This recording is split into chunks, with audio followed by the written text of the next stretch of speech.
नमस्कार मित्रांनो, आपल्या सर्वांचे स्वागत आहे. 10वी पास विद्यार्थ्यांसाठी भारतीय डाक विभागामध्ये ही एक सुवर्ण संधी आलेली आहे आणि याच्या ज्या व्हॅकन्सीज आहेत त्या आहेत 44,228. यामधल्या महाराष्ट्रासाठीच्या व्हॅकन्सीज किती आहेत हे सुद्धा आपण यामध्ये डिस्कस करणार आहे. आता ही 10वी पास विद्यार्थ्यांसाठीची जे काही आहेत तर या व्हॅकन्सी आहेत, याची अर्ज करण्याची शेवटची जी काही तारीख आहे तर ती आहे 5 ऑगस्ट. 5 ऑगस्टपर्यंत आपल्याला हा फॉर्म जो काही आहे तर तो फिलअप करायचा आहे. यामध्ये आपण जाणून घेणार आहे की या परीक्षेची पात्रता कशा पद्धतीने असणार आहे, फॉर्म कसा फिलअप करायचा आहे आपल्याला, त्याचबरोबर वयोमर्यादा, निवड प्रक्रिया कशा स्वरूपाची आहे व परीक्षेचे स्वरूप कसे आहे, त्यानंतर परीक्षा फीस किती आहे, कोणकोणते कागदपत्रे लागणार आहेत. आता यामध्ये दोन एक जे पद आहेत ते कशा पद्धतीचे आहेत तर ते आपण याच्यामध्ये बघूया की कोणकोणत्या पोस्ट नेमक्या आहेत. त्या ग्रामीण डाक सेवक GDS हे या भरतीचं नाव आहे. आता या भरती जी काय आहे तर याच्यामध्ये 3 पद्धतीचे पद आपल्याला देण्यात आलेले आहेत. ब्रांच पोस्ट मास्टर हे एक पद आहे, त्यानंतर असिस्टंट ब्रांच पोस्ट मास्टर हे दुसरं पद आहे व तिसरं जे काही पद आहे ते आहे डाक सेवक. असे 3 पद यामध्ये आपल्याला इथे देण्यात आलेले आहेत. या तीनही पदासाठी तुम्ही अप्लाय करू शकता. यामध्ये 10वीला आपल्याला कोणता विषय असणं आवश्यक आहे तर गणित आणि इंग्लिश हे दोन्ही विषय आपल्याला असणं इथं आवश्यक आहे. त्यासोबत लोकल लँग्वेज म्हणजे आपण महाराष्ट्रामधून येतो तर आपल्याला मराठी ही लँग्वेज असणं कंपल्सरी आहे 10वीला. त्याचबरोबर व्हॅकन्सीचं जे काही डिवायडेशन आहे तर यामध्ये टोटल व्हॅकन्सी जसं मी अगोदर बोललो 44,228 आहेत. त्यामधल्या महाराष्ट्रामध्ये 3,170 एवढ्या ज्या काही व्हॅकन्सी आहेत तर त्या स्पेशली महाराष्ट्रासाठी इथं देण्यात आलेल्या आहेत. त्यामध्ये डिव्हाइड करून व्हॅकन्सी परत सांगण्यात आलेल्या आहेत की ज्या लोकांना कोकणी भाषा आणि मराठी हे दोन्ही पण येतात यांच्यासाठीच्या व्हॅकन्सी डिव्हाइड करून सांगितलेल्या आहेत.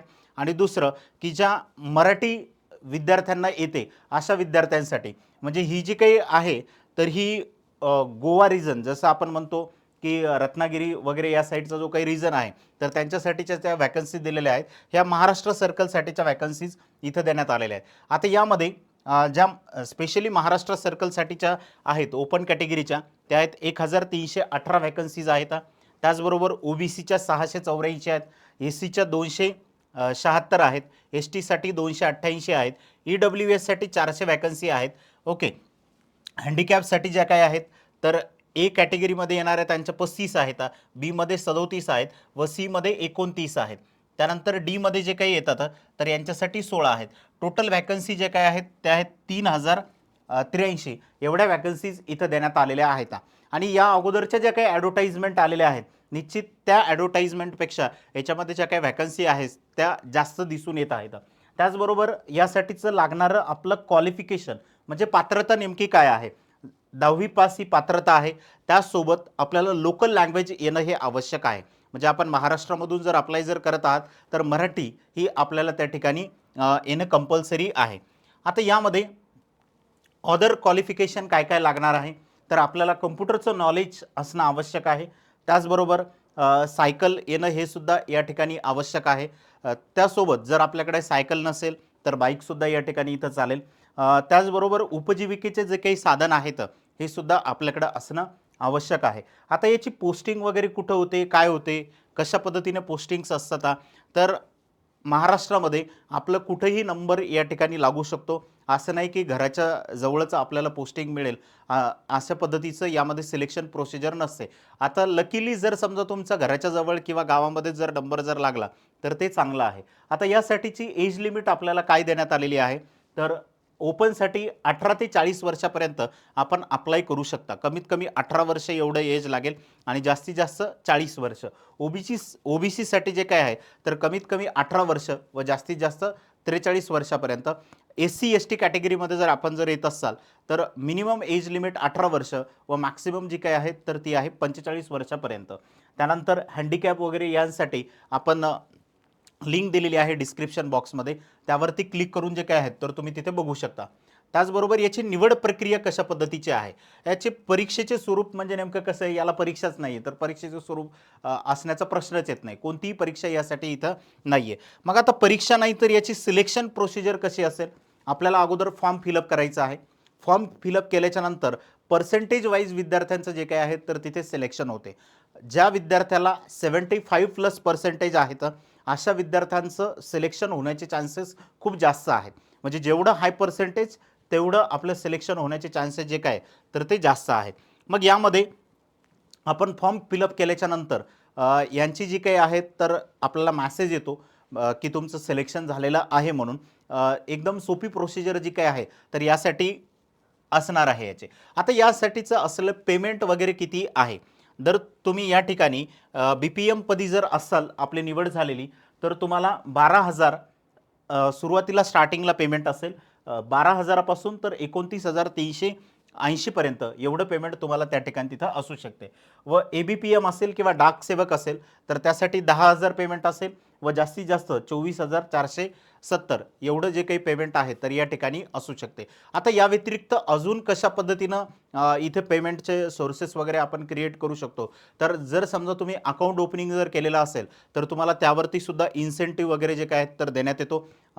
जर तुम्ही पोस्टामध्ये एखादा अकाउंट ओपन केलेलं असेल किंवा तुम्ही एखादी FD केलेली असेल, RD केलेली असेल, यावरती सुद्धा आपल्याला इन्सेंटिव्ह पोस्टाकडून जो काही आहे तर तो प्रोव्हाइड करण्यात येतो. आता यामध्ये पेमेंट किती टक्क्यांनी इन्क्रिमेंट होते तर दरवर्षी 3%नी पेमेंटची इन्क्रिमेंट होते. या ठिकाणी जर तुम्हाला 12,000 रुपये पेमेंट जर असेल तर साधारणतः 300 रुपयाच्या आसपास जी काही आहे तर आपली इन्क्रिमेंट या ठिकाणी होणार आहे. दरवर्षी 3% 3% अशीच आहे. यामध्ये महागाई भत्ता असेल किंवा बाकीचे जे काही भत्ते आहेत तर यामध्ये वाढ इथं होऊ शकते. त्याचबरोबर दिवाळीमध्ये आपल्याला बोनस देण्यात येते गव्हर्नमेंटकडून. ते जेवढं आपलं पेमेंट असेल त्या पेमेंट एवढं आपल्याला एक बोनस जे काही आहे तर या ठिकाणी मिळते. म्हणजे तुम्हाला 12 महिन्याचे जेवढे काही पेमेंट आहेत तर टोटली 13 महिन्याचे पेमेंट या ठिकाणी तुम्हाला दिले जातात. तर अशा पद्धतीने जे काय आहे तर यामधली पेमेंटची प्रोसिजर आहे.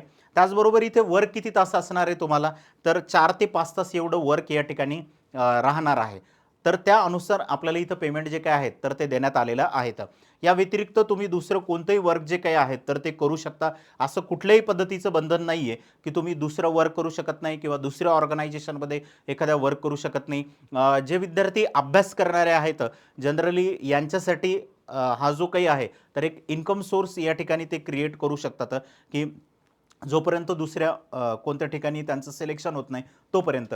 कारण 4 ते 5 तास डेली वर्क असणार आहे. त्यासोबत जेवढ्या काही गव्हर्नमेंटच्या सुट्ट्या आहेत त्यासुद्धा आपल्याला या ठिकाणी इथे मिळणाऱ्या आहेत.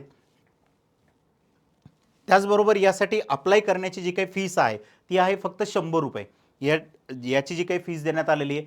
त्याबरोबर आपल्याला अप्लाय कोणत्या वेबसाईटवरती जाऊन करायचं आहे तर इंडियन पोस्ट GDS online.gov.in या वेबसाईटवरती जाऊन आपल्याला अप्लाय करायचे. लिंक जी काही आहेत तर ते डिस्क्रिप्शन बॉक्समध्ये सुद्धा देण्यात आलेली. तुम्ही त्यावरती क्लिक करून सुद्धा डायरेक्टली फॉर्म जो काही आहे तर तो फिलअप करू शकता. आता फॉर्म ज्यावेळेस आपल्याला फिलअप करायचा आहे तर आपल्याकडे काय काय असणं आवश्यक आहे. मोबाईल आपल्या जवळ असला पाहिजे जेणेकरून तुम्हाला OTP जो काय आहे तर त्यावरती येईल. ईमेल ID व्हेरीफाय करण्यात येतो, OTP येतो त्याच्यावरती. त्याचबरोबर आधार नंबर जो की आपला आधार नंबर असेल तो या ठिकाणी पाहिजे फॉर्म भरता वेळेस. त्याचबरोबर जे काही बोर्डचं मार्कशीट आहे ते सुद्धा आपल्याकडे असणं आवश्यक आहे की 10ची जी काही मार्कशीट आहे तर ती आपल्याकडे पाहिजे.